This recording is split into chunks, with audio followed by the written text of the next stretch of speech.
The Kates is this comedy showcase that I created about 10 years ago now. This is the story about a boy who met a girl in a bookstore. Who reads? Who reads? Watch TV. And then that girl introduced him to all her funny friends. Doesn't it feel a lot like a Real Housewives reunion?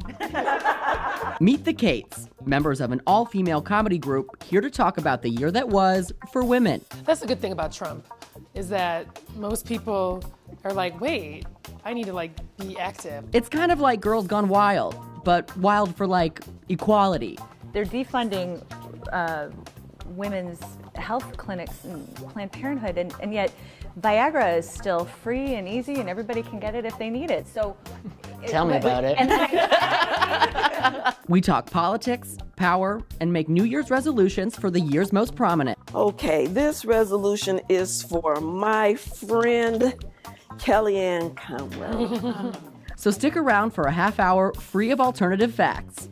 comedy. This is 30 Minutes with the Kates.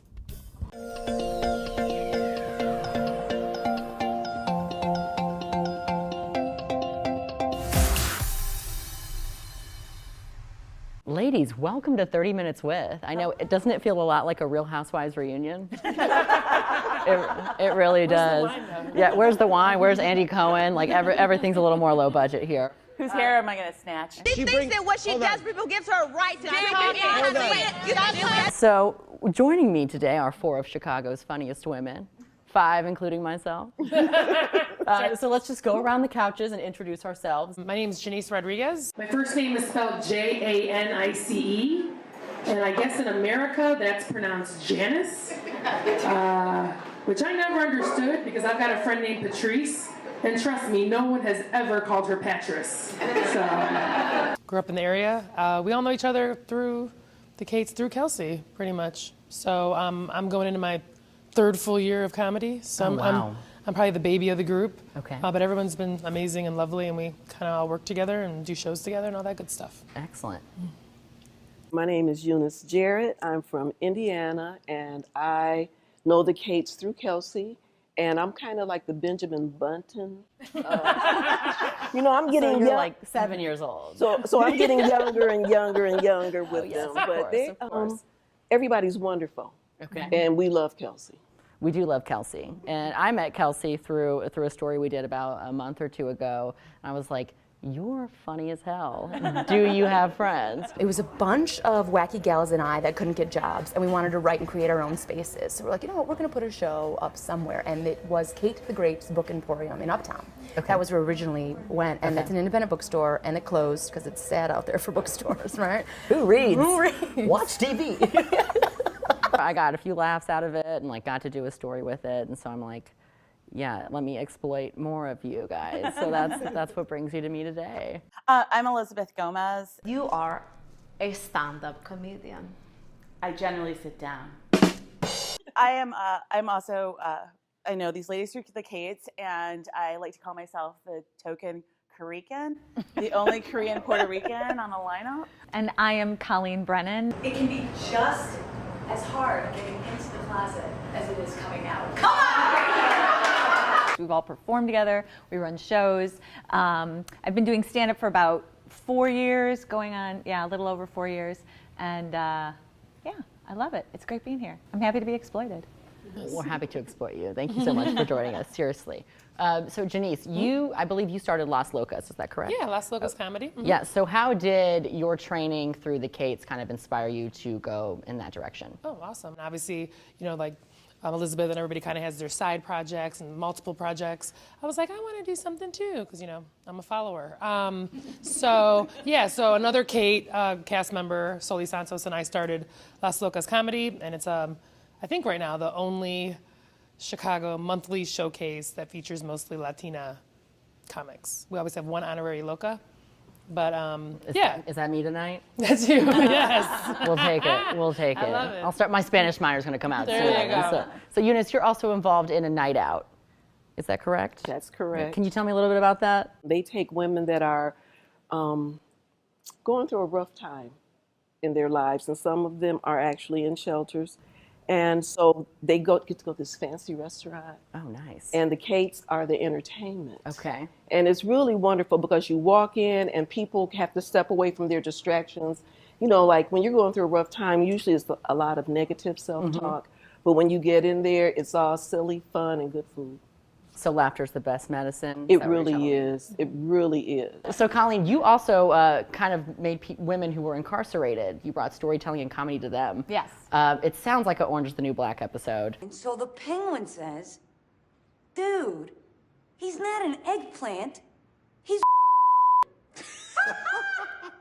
We sort of saw a lack of opportunities for incarcerated women. We both believe that laughter can help a person sort of transcend any sort of situation that they're in that might not be the best situation. And so we thought that by teaching stand-up and storytelling to these women, we would give them an opportunity to develop some skills that they could use for the situation they were in at the time, and then hopefully some skills that they can continue to use after they get out. So Elizabeth, you also started the Windy City Rollers. Yes. So if you can't take your rage out in comedy, kind of tell us how we can do it with that. Well, I started the Windy City Rollers in 2004, and it's still going, which is amazing. It was the first all-female flat track roller derby league in the city, and that's a lot of like hitting stuff. And I think that my knees got too bad. Like it's a lot of pressure on your body, and like all those falls really screw up your body. So then I was like, oh, what else makes me angry? Comedy. So I'll go there and just be full of rage. So now we know that everyone here is funny, and we'll be right back.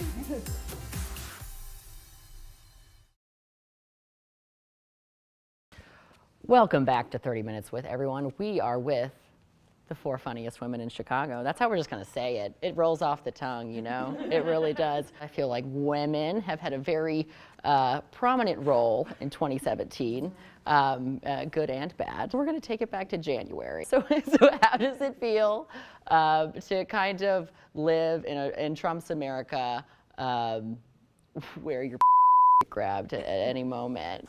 I imagine it's fearful.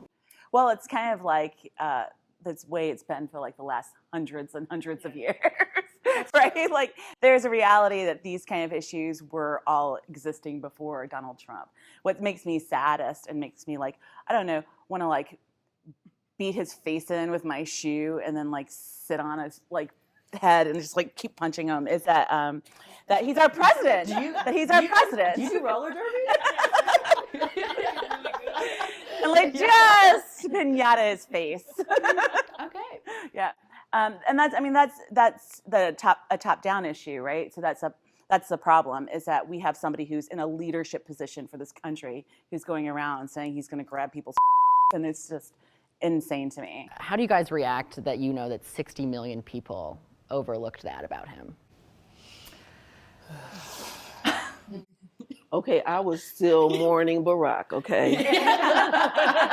It just was really difficult to understand that this guy was really going to be it. But we did get hints because people said they were going to lie on the exit polls. Maybe that was just Black Twitter. I'm with you. Yeah, I'm Black Twitter's real. I need to peek into Black Twitter. That's what the truth Gay is. Twitter is lit, though. Okay. Gay Twitter is something else. Korean Twitter is only me. I need some more followers. Yeah, we'll get on that. So you know, January through April, whatever, you know, we're coping, we're learning everything that's happening. And Republicans in the House passed a health care bill. And there were components of that bill that defunded Planned Parenthood. We could not have done this without you, gentlemen. You guys are the best. I'm interested in what you guys think that it's 2017 and the government still feels the need to regulate women's bodies. I mean, I'm just hoping they don't come up with a pill that like prevents menopause so that we could like lengthen our birthing years. Like I'm terrified that somehow at some point can become mandatory and I'm gonna have to buy tampons for the rest of my life. So expensive. You just triggered a hot flash in me, I know. I'm simultaneous hot flash. So yeah, it's depressing. to say the least. Planned Parenthood in many communities, look at me getting all political now, is sometimes the only medical clinic in town. That's sometimes the only place that, it goes across spectrums of socioeconomic, and it's just really sad. It was before Obamacare, and in between I'm self-employed, and that I would go there for all my healthcare needs. And, I had a job, but it's just one of these things where it's there's all different kinds of people that were using their services. So that was a sad day. I think one of the most sad parts of this is that also teenagers don't get access. Teens. I have 2 teen daughters, and so I love the idea that they had this alternative, that they never had to come to me necessarily. Ideally, that's what I'd want them to do. Ideally, you want your kids to feel open and communicative to you about those situations, but that they would have this neutral organization to go to and get their condoms and get birth control, as opposed to these people who can educate them versus them coming to me and me going, no, wait. You're gonna be disappointed. Just don't. It takes 5 more years for it to get good. Yeah. Seriously though. No, right? So I feel that's the biggest disadvantage. And then there's the whole idea of what it's so confusing to me, and what I don't get is the idea that if you prevent a pregnancy, then you prevent abortions. On some level, the numbers start going down. So it's very contradictory to their agenda. It feels like we're heading towards Handmaid's Tale territory. All of this, it's all going to be over one day. And everything is going to go back to normal. As a woman, you feel a little second-class citizen because they're defunding women's health clinics and Planned Parenthood, and yet Viagra is still free and easy, and everybody can get it if they need it. So, tell me about it. And I believe, which isn't necessarily a bad thing, but I'm just saying it just feels like such a double standard. Right. Why is there such easy access to something like that if we're going to not allow women the same type of access to? Right. Well, also this year, and speaking in, the same lane as systems benefiting men, when it comes to workplace sexual harassment, how does it feel as a woman that there's a system in place in the workplace that kind of prevents any repercussions for men? And be funny. The moment you're born with a woman body, you're exposed to this, and I don't know what to say about it. What I am really excited about is that these things are changing. That I know that sometimes it feels like we're not, we all, all these women, we're putting on our armor and we're getting ready for this fight, and then it feels like at the end of the day we still lose because our bosses are still sexually harassing us, and my daughter will go to school and some guy's yelling out of the car to do weird things, and by weird things I mean sex, okay? Weird sex. And you're a grown man, stop it. Seriously. But was it Roy Moore? I don't know. And so I think that there is a difference though between my generation versus my daughter's generation versus my mom's generation.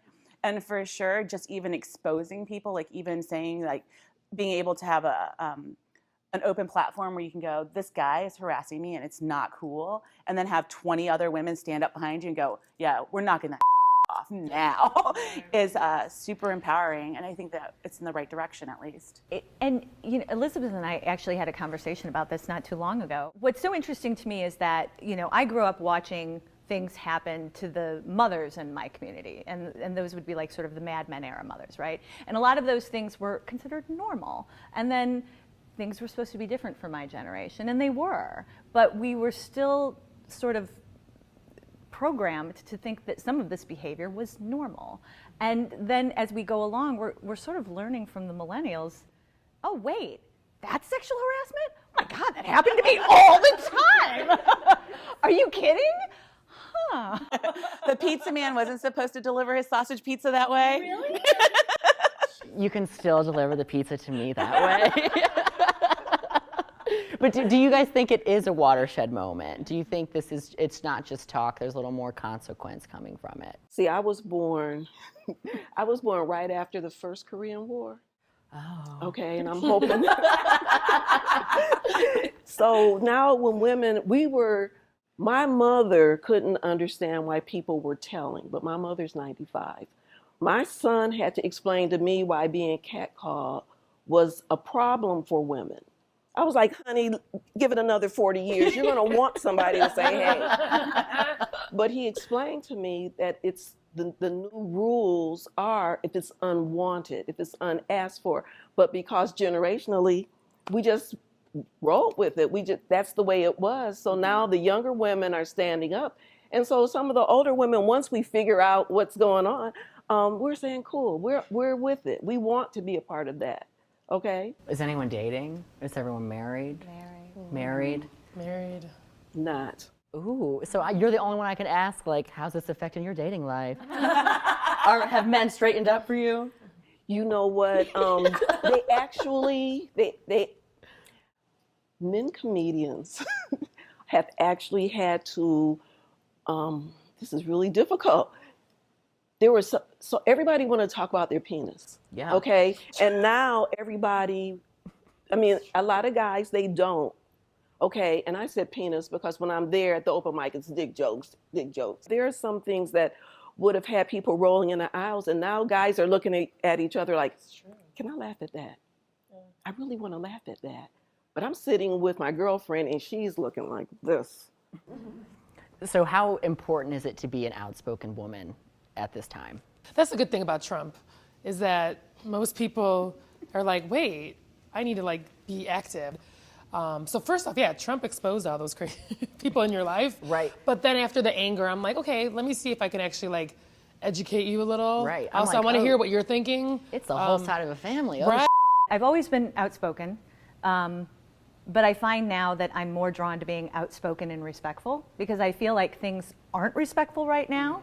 And I feel like if I'm outspoken and angry and disrespectful, it's just part of the noise. And if I want to affect some sort of change, I need to be outspoken and respectful to at least set an example for the people to speak as eloquently and wonderfully as I do. You want that discourse, You want right? discourse. And I want to learn. Right. We're not There's a learning reason from each Trump other got anymore. elected. Right. There's a group of people out there that I don't feel the way they do, but they do feel that way. And it's like, okay, if we're going to try to work together, we have to, these people we work with, shop with, As kids go to women, school what's with. been the biggest thing you've learned this year? I think probably a lot of comedians, a lot of roller derby girls, a lot of women in kind of more male-dominated fields. When we're in those worlds, we tend to swim alone, and then to find basically these women who are like, oh no, you're not wrong, you're right about that, even to your point, it's just the idea that we swallowed all the abuse or all these microaggressions for so long that we don't even necessarily notice it. But then to have someone be like, no, that is not cool. Those are not cool things to happen. And then having this kind of army of women come up with you, that's I think the greatest gift in all of this. I'm scared shitless. I really am. Oh yeah, it's an army. We're on the verge of a new year, so when we get back from this break, we'll have some New Year's resolutions for some noteworthy people. So stick around. We will be right back.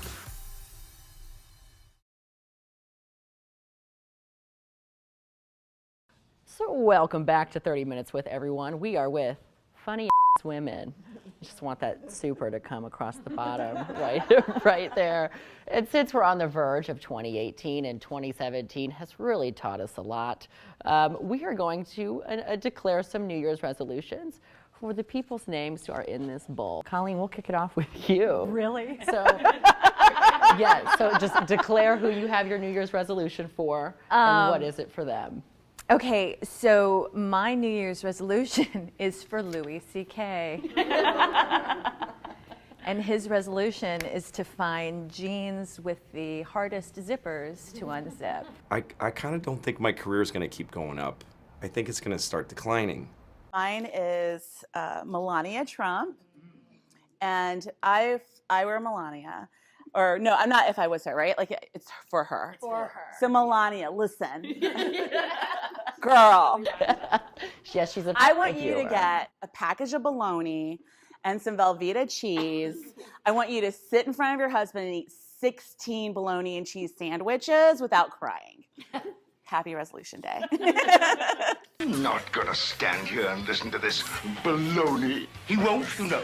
He doesn't stand for baloney.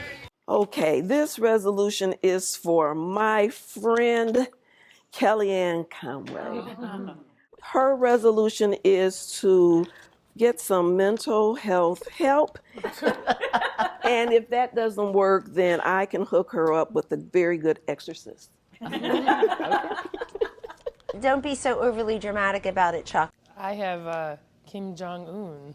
That haircut, yo, man, that haircut. Actually, I know this is very un-American for me, but my resolution is to please keep attacking Donald Trump. Oh, man, he goes crazy. Rocket Man is on a suicide mission. And I was blessed with Kylie Jenner, everyone. So I hope in 2018, maybe she realizes more stuff. You know, that's her catchphrase for 2016. So it's bombing here. So maybe I'll come up with a resolution to be funnier. Just realizing stuff. Now that we kind of talk, there were some noteworthy women in there. What do you guys think would change about the world if more women were in power? Everything. I mean, less aggression, right? We would talk a lot more before we made decisions. Yeah, I think we'd be more considerate of everyone. And I think we'd laugh more. Do you think We can women help. don't get enough credit for being so multifaceted? Oh, yeah, absolutely. I mean, there's still those, like, typical roles, stereotypes. But I think, like, just even here, it's like everyone, we're just so different. We all have something to bring to the table. We just need that opportunity. I would also say that if we still have work to do with women. I mean, guess who voted in this orange Cheeto face? Like, I mean, I think we have to stop and look at like what the message is that we're losing toward people who have a little bit more privilege, maybe, or like, I mean, at this point, if women were all in charge, I do question, after we've elected a president like this, I do question like where our brain is at sometimes, and it breaks my heart a little bit. Has this done anything for your material, though?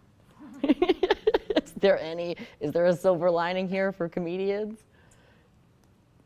Not enough. Not enough. I mean, that's all there is right now. So you've got to come up with a really good Trump joke for it to even be heard. No, I mean, in fact, I, if anything else, it just makes me more confident about sticking to the type of material that I have been writing and continue to talk about being a woman and things that happen to women, and really demonstrating how the things that we go through aren't exclusive to our gender. They're things that we all go through. Well, I just need to go on record, because when we talk about women, technically it comes across socially to some of us that is white women or not black women. And so sometimes that, when we talk about women, I was like, just because you're a woman doesn't mean that you're thoughtful or that you're smart or that you're going to be inclusive. So I think that as we're doing this, as a black woman, some people talk like there's going to be trickle down respect, right, and trickle down understanding, and I'm like, I don't want to trickle.